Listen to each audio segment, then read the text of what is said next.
আমরা কাকে নিয়ে এসছি দেখ। এইটা কি আব্বা? এইটা তো নতুন মা। ও নতুন মা মানে তুমি বিয়ে করে ফেলিছো? কি করবো, লোক জানার জন্য করলেই বিটা ভেঙে যাচ্ছে, তাই চুপে চাপে বিটা করিলি চলে আসনু।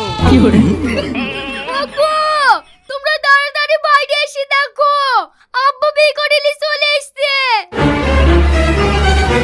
আব্বা আপনার যে বি ভেঙে গেছে, এই মেয়েটা কে? মেয়ের কি অভাব আছে বাপ, ও বি করবো না বলিছে, আরে বি করবো বললো, তাই একে বি করিলি চলে আসনু। নতুন বোর সাথে সাথে দুটো ছেলেও ফ্রি পানু, আমার যা জমি জায়গা আছে সেগুলোও সামলাতে পারবে। হ্যাঁ চলো সোনা, ঘরে চলো। ঠিক আছে যান চলো।